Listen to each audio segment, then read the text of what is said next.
Hey y'all, today we're talking about volume, specifically volume with what we call solids formed by known cross sections.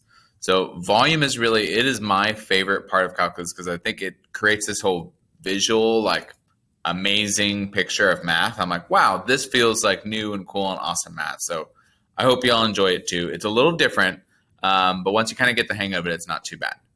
Okay, so if you remember, what we talked about last class was finding the area between two curves. Now, area, just like we've been finding it earlier by integrating, area is a 2D dimension. It's a flat space. It's a flat, looking at like this picture, the area between the curves would just be that highlighted blue triangle area.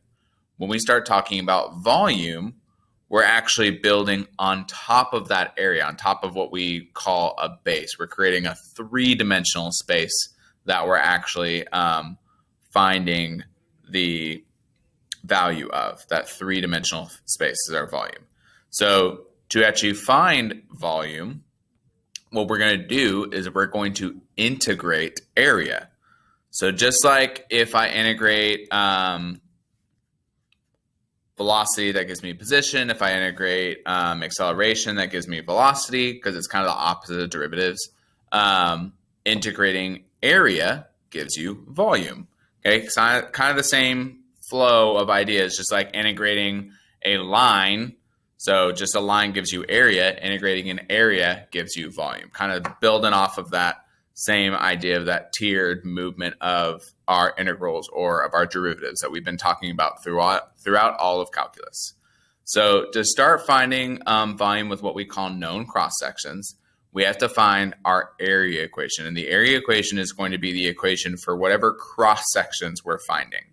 Okay, so our cross sections, I just kind of want to point out in the problem, it's always going to tell you the cross sections. So the cross sections, perpendicular x-axis, or equilateral triangles. So the cross sections are always going to be shapes that you know from geometry or from various different courses that we're then going to use to create these three-dimensional spaces. And I want to kind of show you a visual picture first before we try and do a problem. Okay, so we're going to pop over. There we go. To this little kind of picture here. And so over here on the left, this is our graph, which is our traditional graph. You can see we have a parabola and it looks like a square root curve on top, creating this little space here in the middle, this little kind of teardroppy, seedy looking space. And on top, right now I have it set to build volume using squares. So what these cross sections do is the cross section's side, it's whatever side is on the base, is used to actually build the cross sections on top of the space. And the side comes from the distance between the two curves. So if you notice here, all the way to the right, the distance between the two curves is really small. So it builds a very small square, because squares, all four sides should be the same. So if the side that's on the bottom is really small, then all four sides are going to be fairly small. Then as the distance between the two curves gets bigger, the squares get larger. Okay, so as that side on the bottom, as that distance between the two curves gets bigger, our squares get bigger. And then as it starts to get smaller again, as we come back to zero, the squares start to get smaller again. Okay, same idea. If I wanted to, I could do equilateral triangles. So same idea, just with a triangle. All three sides are the same. The side is based off the distance between the two curves. So really small at the start. And then as we move back towards zero, it gets bigger as the distance between the two curves gets wider. And then it gets smaller back again. And this is, if you notice, this is about 16 curves. So it doesn't really show like the exact total. If I made more triangles, see how it almost becomes like a perfect solid. So you're like, oh, wow, yeah, I can visualize all of that volume there. So it's kind of the same idea as when we talk about integrals, as our distance between like our little rectangles with Riemann sums became smaller. The Riemann sum became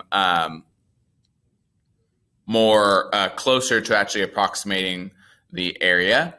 as my triangles get closer together, we get closer to approximating the actual volume of this known cross-section. And then when we integrate it, the process of integrating perfectly finds all of that volume, all of those triangles, as tiny and tiny as they could be, to perfectly find that volume. And then last but not least, semicircles. Remember, they're not equal on all sides, but they have their radius, and then they're built off the radius. So pretty small in comparison. But as you can see, semicircle, so it's just half a circle. It's not a full circle, so it just builds kind of this half shape. And that diameter, it looks like, is what they're basing the base of the semicircle off of. And so then that diameter, half the diameter is the radius. The radius is what they use to get all the way around. Okay, so hopefully that kind of helps build a picture for y'all. Let's now go and actually look at a question, because when we're dealing with volume of known cross sections, there's a couple of things we have to pay attention to. The first thing we need to pay attention to is which way we are taking our cross section. So there's two ways we can do it. We can take them perpendicular to the x-axis, which is probably the more standard and normal way, and then we can take them perpendicular to the y-axis. So just like we talked about with area between curves yesterday, perpendicular to x-axis, that's going to be our standard x interval. So some value of x to some value of x, we're integrating by dx, so we're integrating by x. If it's perpendicular to the y-axis, then that means you're looking at a y interval instead. Okay, so at perpendicular to x-axis, x interval. Perpendicular to y-axis, y interval. All right, so now that we got that squared away, let's actually talk about number one. Figure 7.25 is in our textbook, but we don't have our textbook, so just bear with me. I put the figure down below. The base of the solid is the region bounded by the lines f of x is equal to 1 minus x over 2, and g of x is equal to negative 1 plus x over 2.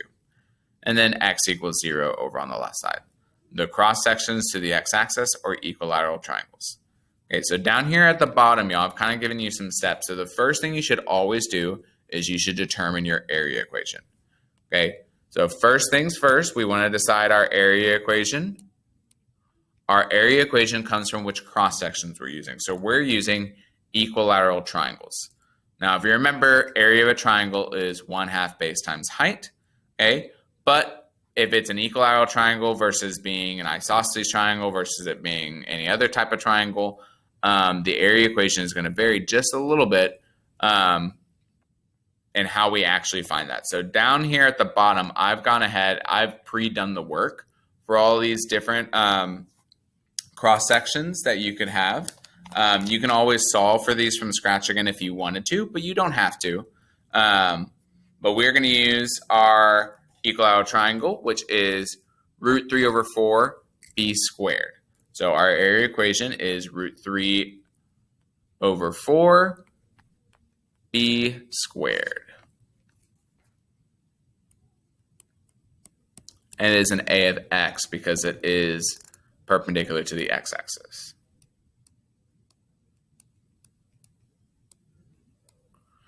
Okay, now our second step is we need to actually find our b. Okay, we're going to find our b, our base equation, which is going to come from the two equations that are creating that base.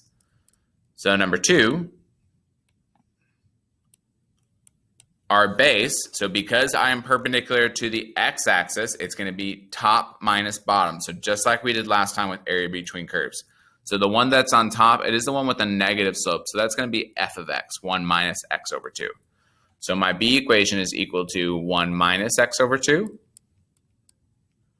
minus my other one, negative 1 plus x over 2.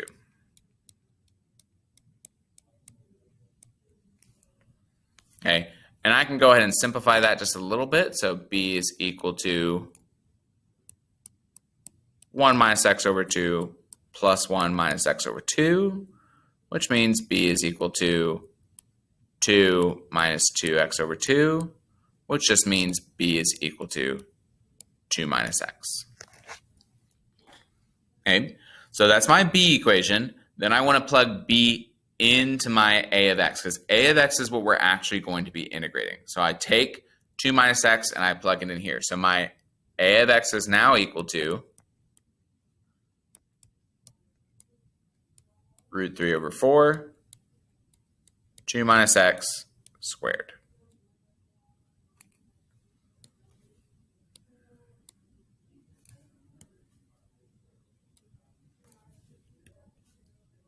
Okay, so that's my step 2. Finding your b equation and then plugging b into your area equation. So step 4 is we are going to set up our integral with the interval that needs to be used and the area equation that we just found. Okay, so our interval, as we can see on our base, is from 0 to 2. It's an x interval because I'm perpendicular to the x-axis. So for step 3, my interval is from 0 to 2. So that means my integral is the integral from 0 to 2 of a of x, so root 3 over 4, 2 minus x squared, dx. Okay. And then for step 4, I'm just evaluating that integral. Now, you can integrate these by hand. So like that is definitely one that you can integrate by hand. We would just square the 2 minus x, and then we'd integrate it all the way through. Okay. But you don't have to integrate these by hand. You can actually integrate these in your calculator. It's good to practice integrating the ones you can integrate by hand, but for the sake of not making these notes super, super long, I'm just going to type these in the calculator for us today. So let's go ahead and put this in our calculator. So we have the integral from 0 to 2 of second square root. Oop, nope, I need to do my integral from 0 to 2 alpha y equals second root 3 over 4 of 2 minus x squared dx. And that's equal to 1.154, but 7 is going to round us up to 1.155.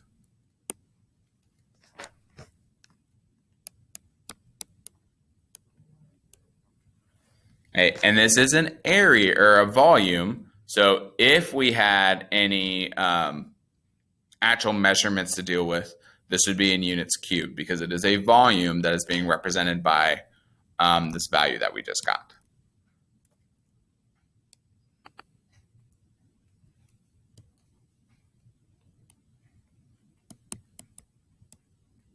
Okay, but typically you're not going to get, when we do these volume of cross sections, they don't really put these like into word problems so much on the AP exam, so you're not going to get units most of the time. I've only seen it once or twice, so not something you really need to worry about too much. Okay. Let's talk about number 2. So number 2, we want to find the volume of the solid whose base is bounded by the circle x squared plus y squared equals 4 with semicircle cross sections that are perpendicular to the x-axis. Okay. So this one, once again, okay, first things first, we want to start out by finding our area equation. Our area equation has to do with our cross sections. In this case, our cross sections are semicircles. So semicircles with the base as that diameter, area is equal to pi b squared over 8.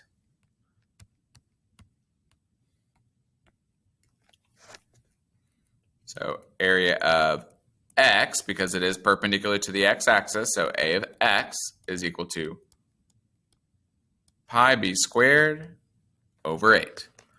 Okay, step 2, I want to actually solve for b and plug that into my area equation. So b, in this case, once again, it's top minus bottom. So my top is this part up here. My bottom is this piece up here, my circle. But they only gave us one equation, x squared plus y squared equals 4. Okay, but remember, a circle equation, you can actually solve it for y, and you end up getting 2 equations, the positive version and the negative version of the equation, which would represent the top of our circle and the bottom of our circle. So let's do that real quick. So x squared plus y squared equals 4. I can move that over and get y squared is equal to 4 minus x squared. So I'm just moving that x over. And then, of course, taking a square root of both sides, we get y is equal to the positive and negative square root of 4 minus x squared. Okay, so the positive is going to be the top. The negative is going to be the bottom. So when I'm solving for my b would be equal to the top, so square root of 4 minus x squared, minus the bottom, which is negative square root of 4 minus x squared. So minus negative is just like adding, so b is equal to 2 square roots of 4 minus x squared. And then last but not least, I'm going to just plug that into my equation. So a of x is equal to pi 2 square roots of 4 minus x squared over 8. Okay, so that's my area equation. Step 3, we want to set up our integral. So our interval this time is from -2 to 2. So our integral is going to be from -2 to 2 of our area equation. So pi 2 square roots of 4 minus x squared over 8 dx. And then, of course, step 4, I just want to solve this one out. Okay, now notice how we have pi. Just like on number 1, if I wanted to, I could have taken that root 3 over 4, taken it out, and just multiplied my final answer by that number. What that would have done is I could have actually gotten, a less all the way down to a decimal. So I'm going to do the same thing here. I'm going to take pi out of my integral, and I'm just going to multiply whatever I get out of this by pi. Okay? It might give us a little cleaner of an answer. So we have the integral, math 9, from -2 to 2, alpha y equals, and it is 2 square roots of 4 minus x squared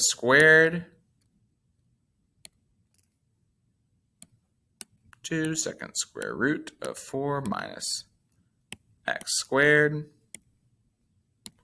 close parentheses squared, and that is over 8 dx. That gives us 5.3 repeating, which if I put it into a fraction is 16/3. So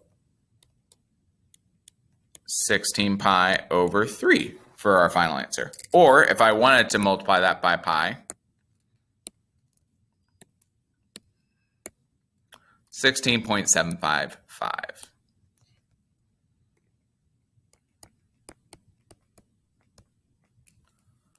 So just wanted to show you that we can get both still from our calculator, a all the way simplified answer and an answer still including pi. Because sometimes with these volumes, they do want you to leave your answer in terms of pi. So it's good to have that trick up your sleeve. All right. Number 3. We want to find the volume of the solid whose base is bounded by y equals x cubed, y equals 0, and x equals 1 with square cross sections that are perpendicular to the y-axis. Okay, so slightly different. Perpendicular to the y-axis means everything needs to be x equals equations. We're looking for a y interval and an area equation in terms of y. So a little bit different, nothing too crazy. We just need to do a little bit of extra work beforehand, okay? So go ahead and add in. The only thing we don't have is that x equals 1 on our drawing right now. So if I add that in, that means our area we are looking at is all this area here in the middle. That's our base. And I'm doing it from the right to the left because it's perpendicular to the y-axis. But let's start first with our area equation. So step 1, area equation, A of y is equal to square cross section. So I do hope you know the area equation for a square, but just in case you don't, square is just b squared. So side times side. So a of y is equal to b squared. Step 2, now I need to find b and plug it in. So b, because it is perpendicular to the y-axis, b is right minus left instead of top minus bottom. So my right equation is 1. So b is equal to 1 minus. My left equation is this y equals x cubed. Okay? But I can't have it in terms of x. I need to have it in terms of y because it's an a of y equation. So just really quickly, not x squared, x cubed. I can just take a cubed root of both sides, and it gives me the same equation of the cubed root of y is equal to x. Okay, so 1 minus the cubed root of y is my b equation. So notice this equation is in terms of y instead of in terms of x because it's an a of y because its cross sections perpendicular to the y-axis. So then I just plug that in. So a of y is equal to 1 minus the cubed root of y squared. Okay, then from here, step 3, plug it in. So my integral, it is a y interval, which in this case, y or x would actually be the same interval, but it is from 0 to 1. So we have the integral from 0 to 1 of 1 minus the cubed root of y squared dy. And then from there, I just want to plug it into my calculator. Now, in your calculator, you don't have to use y. You can still use x. That's okay, which it's usually a little easier to just do that. So 0 to 1 of parentheses 1 minus second square root. I might not have that square root in here. There we go, cube square root. Cube root of x, close parentheses, squared, and then dx. Go ahead and pop it in. We get 0.0999 all the way down. So we can truncate that as 0.099, or we can round it up to 0.100. Either one of those is fine.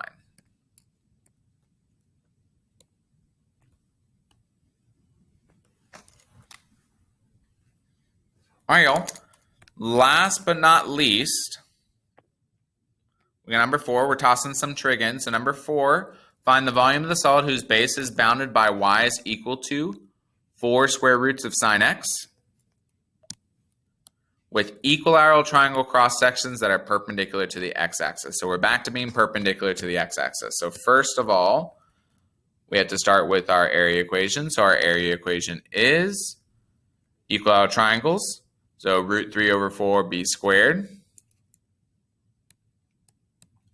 A of x, because we're perpendicular to the x-axis.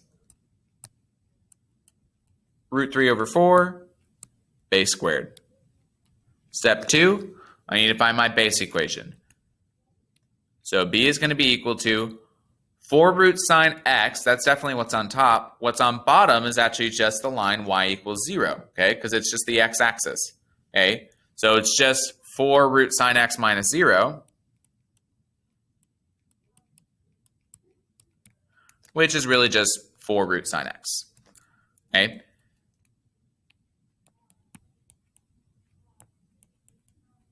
Then I plug that in. So a of x is equal to root 3 over 4, 4 square roots of sine x squared. Step 3, we want to go ahead and set up our, step 4, step 3, set up our integral. Our interval this time is 0 to pi, as they tell us in the problem. So it's the integral from 0 to pi of root 3 over 4, 4 square roots of sine x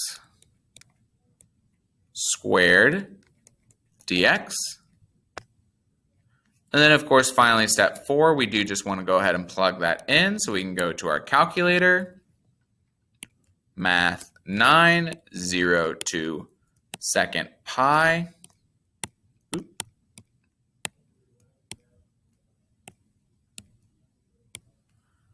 And then it is root 3 over 4. Second square root of 3 over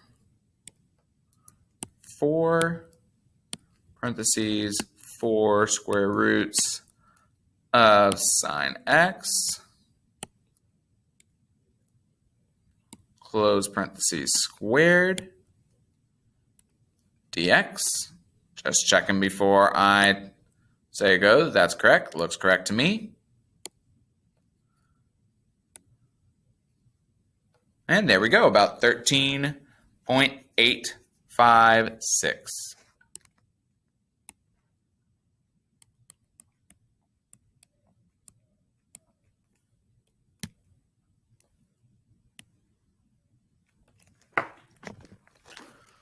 All right, y'all. So that is volume of known cross sections. So obviously, the only cross sections we dealt with on this one were squares, equilateral triangles, and semicircles. But you will see all of these different cross sections referenced. Squares, semicircles, and equilateral triangles are probably the most popular on the AP exam. But I've seen questions with all of these.